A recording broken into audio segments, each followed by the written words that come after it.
اب رکنا نہیں تھمنا نہیں فردوس میں جا کر دم لینا۔ کہ اللہ تبارک و تعالیٰ نے جہاں پر اپنی عبادت کا حکم دیا ہے وہاں پر ساتھ متصل وَقَضَىٰ رَبُّكَ أَلَّا تَعْبُدُوا إِلَّا إِيَّاهُ وَبِالْوَالِدَيْنِ إِحْسَانًا۔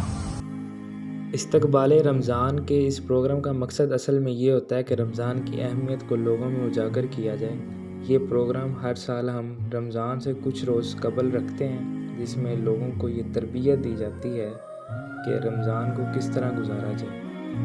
مسجد کے اس خوبصورت لان میں علامہ الحافظ طاہر ریاض مصطفی صاحب نے خوبصورت بیان فرمایا اور لوگوں کی تربیت کی۔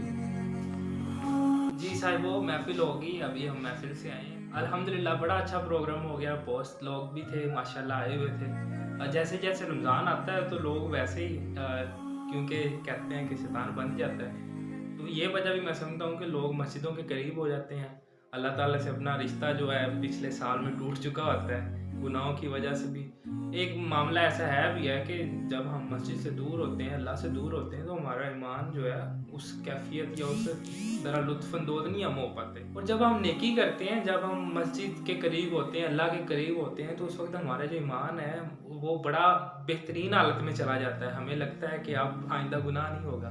لیکن جب دوبارہ ہم لوگوں میں جاتے ہیں، اپنے دوستوں سے ملتے ہیں، اپنے دنیا داری کے کام کرتے ہیں، تو پھر سے وہی جو ہے دوبارہ سے گرد پڑتی ہے دنیا داری کی، تو پھر ہم بعض اوقات تو بھول بھی جاتے ہیں معاذ اللہ۔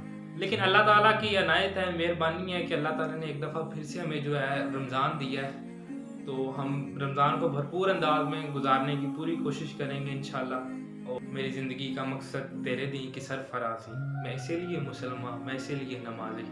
تو ہمیں اللہ سے بھی یہ عہد اب کرنا چاہیے کیونکہ رمضان آ رہا ہے۔ باقی پیچھے جو ہو گیا اللہ تعالیٰ معاف کرنے والا ہے، اللہ سے معافی مانگیں اور آئیں ایک نئی زندگی کا آغاز کرتے ہیں۔ اس طرح احادیث میں آتا ہے، اس کا مفہوم یہ ہے کہ جس نے رمضان پایا اور اپنی بخشش نہ کروا سکا وہ بڑا بد نصیب ہے۔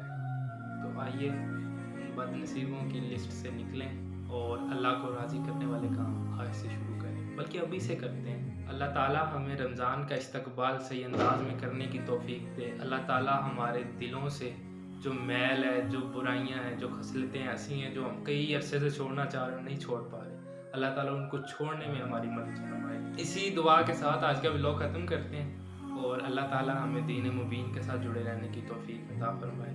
السلام علیکم ورحمۃ اللہ وبرکاتہ۔